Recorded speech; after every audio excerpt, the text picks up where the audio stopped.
Dokázal byste popsat bezprostřední pocity po zápase? Tak určitě radost, radosti učinění práce, co vlastně jsme udělali.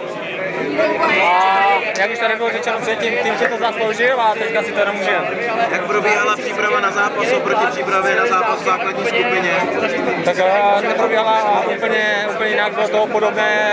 Po včerejším zápasu jsme akorát zregenerovali síly a jdeme do toho. Bohužel ten začátek nevyšel podle našich představ, ale pak jsme měli, pak jsme si nějak prostě promluvili, sedli s klukama, naladili jsme se na správnou vlnu a vyšlo to. Dalo se vysledovat něco ze švýcarské hry ze včerejšího semifinále? Já vůbec si nemyslím, podle mě šli do toho zápasu předem s tím, že vlastně tam je malá šance na úspěch z jejich strany a spíše se soustředili na ten zápas s náma. Byl jste nervózní před začátkem zápasu? No, já osobně jsem nebyl, ale třeba pár kluků určitě bylo a po té první třetině to ze všech spadlo a pak jsme hráli pěkně. Zaskočila vás švýcarská tvrdost z počátku utkání? Tak oni jsou tím známi, oni prostě tak hrajou a ví, že my to nemáme rádi taky, nebo jakýkoliv jiný tým a důležité, že jsme se s tím poprali dobře a urvali jsme to. Jaký byl rozdíl mezi první a druhou třetinou?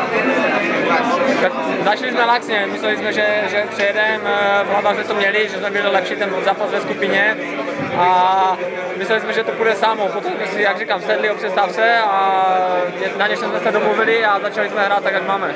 Jak pro vás osobně bylo těžké uhlídat tu aktivitu, protože vy jste hýřil pohybem, ale aby se to udržel v mezích, které něco přináší, když byste řekl třeba zbytečně cloumat emocemi nebo vyloučení?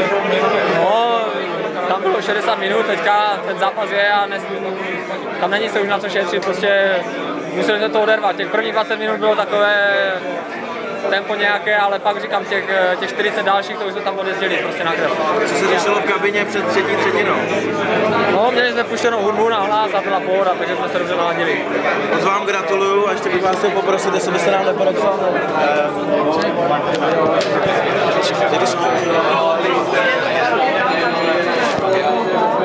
Jo.